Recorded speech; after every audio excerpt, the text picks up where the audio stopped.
नमस्ते दोस्तों। आजकल मेडिकल फार्मास्यूटिकल इंडस्ट्रीज में आप जब भी देखते हैं, चाहे आप इंस्टा पे देखते हैं, ऑनलाइन देखते हैं, गूगल पे देखते हैं, आपको हजारों तरह के मल्टीविटामिन्स दिखते हैं और आप कंफ्यूज हो जाते हैं कि आपको क्या करना चाहिए। क्या इन सारे मल्टीविटामिन्स को मुझे लेना चाहिए? कौन से ऐसे मल्टीविटामिन्स हैं जिनको मैं लूँ या नहीं लूँ, मेरी बॉडी के लिए एसेंशियल क्या है?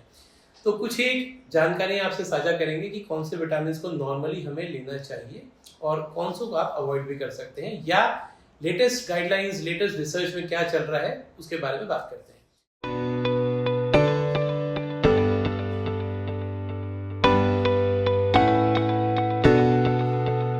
तो फ्रेंड्स, मैं doctor Dilip Mehta, director 360 degree knee clinic and senior consultant Shalby hospital. So एक ऑर्थोपेडिक सर्जन भी हूँ, न्यूट्रिशनल स्पेशलिस्ट भी हूँ।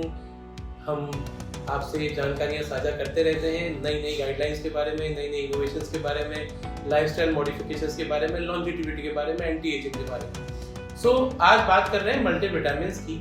सो कुछ बेसिक मल्टीविटामिन्स अगर मैं बात करूं जो आपके लिए सबसे इम्पोर्टेंट है, अगर हम हमारे 40s-50s के एज ग्रुप के लोगों की बात करें। So vitamin D, vitamin B12, vitamin K27 और मैग्नीशियम, ये 4 बेसिक मल्टीविटामिन्स का स्टॉक है जो हमारे लिए काफ़ी इम्पोर्टेंट है। इनको आपको ज़रूर अपने सप्लीमेंट लिस्ट में शामिल करना चाहिए। ये ऐसे विटामिन्स हैं जो आपको नॉर्मली डाइट में नहीं मिलते हैं। सो हमारे पास बेसिकली इसके लिए सप्लीमेंट ऐड करना ही एक बेनिफिट सोर्स रहता है।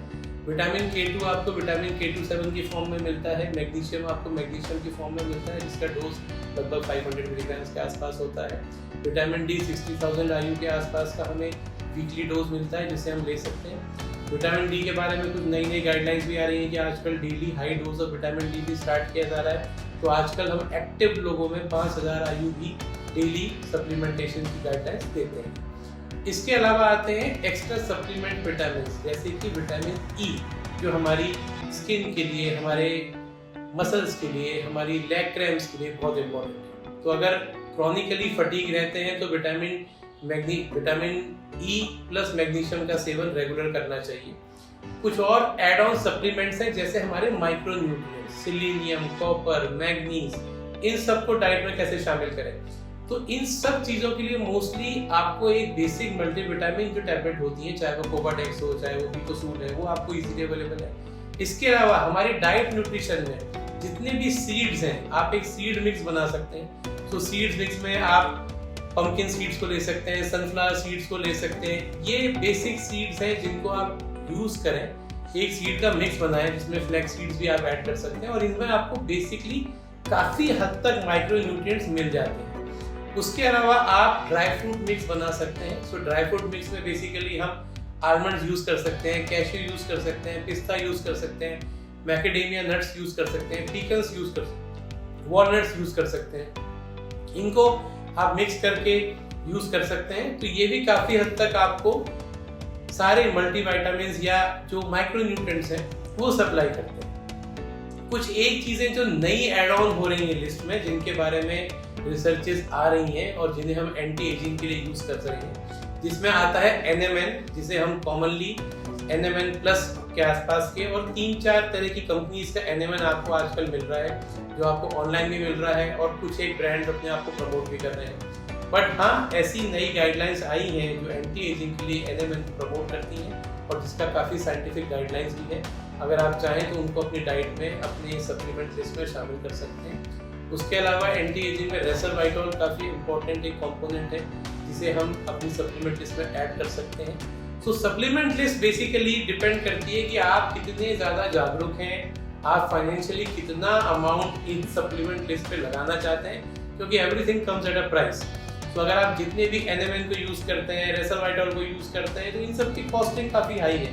इसलिए नॉर्मली हमारे हिंदुस्तान में 70% जनता इनको यूज़ नहीं करती है। सिलेक्टिव मल्टीविटामिन्स रह जाते हैं। इंपॉर्टेंट रोल कितना है, गाइडलाइंस बन रही हैं, रिसर्चेस बन रही हैं, धीरे धीरे समय के साथ पता चलेगा। उसके अलावा ज़रूरी है कि हम ओमेगा-3 फैटी एसिड को ज़रूर यूज़ करें अपनी डाइट में। L-कार्निटीन को यूज़ कर सकते हैं। L-कार्निटीन बेसिकली हमारी बॉडी का माइटोकॉन्ड्रिया एक्टिवेटर है, एनर्जी सोर्स को बढ़ाता है। L-कार्निटीन आपको एसिटाइल L-कार्निटीन की फॉर्म में मिलता है। अगर आपको रेगुलर मसल क्रैम्प्स की प्रॉब्लम रहती है, एक्सेसिव थकान रहती है, तो आप L-कार्निटीन यूज़ कर सकते हैं। उसके अलावा कुछ मेल स्पेसिफिक सप्लीमेंट्स हैं और फीमेल स्पेसिफिक सप्लीमेंट्स हैं। अगर हम फीमेल स्पेसिफिक सप्लीमेंट्स की बात करें तो बढ़ती एज के साथ फीमेल शतावरी यूज कर सकती हैं, जिससे उनके फीमेल हार्मोन्स हैं जो बेटर होते हैं।